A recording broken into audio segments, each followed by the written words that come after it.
un cinéaste face à la caméra. Que se passe-t-il quand un ancien critique de cinéma se prête au jeu de l'interview face à trois cinéphiles prêts à le pousser dans ses retranchements? Quand un grand cinéaste en activité se retrouve de l'autre côté de la caméra et accepte de réfléchir à son œuvre presque complète.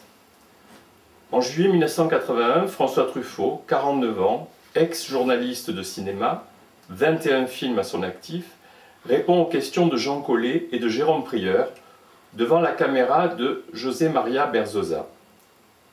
Mis en confiance par l'amitié qui le lie au premier, il visionne puis commente des extraits de tous ses films.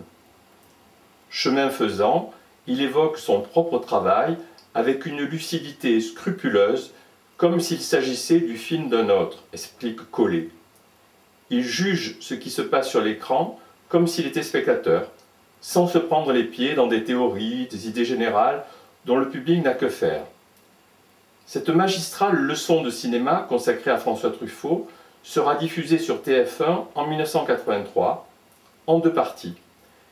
C'est la version longue de celle-ci, totalement inédite, que nous vous proposons de découvrir dans le présent ouvrage. À l'origine du projet se trouve Jean Collet. En 1981, le journaliste, essayiste et futur professeur des universités est sans doute un des hommes qui connaît le mieux l'œuvre cinématographique de François Truffaut.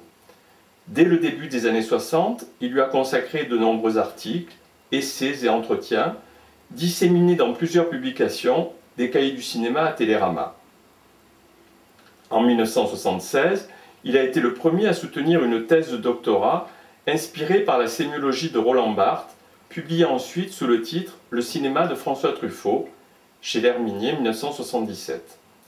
Après la mort de Truffaut en 1984, il écrira une nouvelle monographie, véritable introduction au cinéma de Truffaut et à tous ses films, qui paraîtra sous le simple titre « François Truffaut, l'Herminier 1985 ».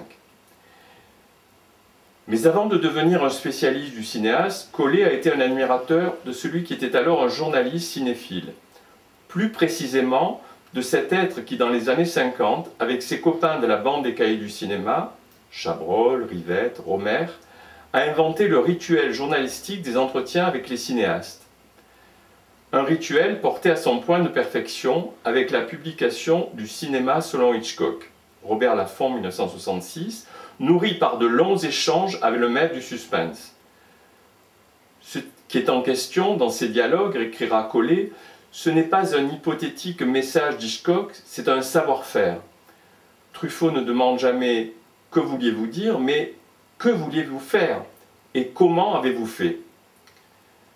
La dimension matricielle de cet ouvrage, traduit dans le monde entier, va inspirer de nombreux journalistes et historiens du cinéma. Fin 1977, Collet adresse à Truffaut la proposition, aussitôt déclinée, de réaliser avec lui un livre d'entretien. Quelques années plus tard, en 1980, alors qu'il vient d'être promu conseiller du président de l'INA en matière de programme, Jean Collet reprend son projet initial en l'adaptant aux médias audiovisuels.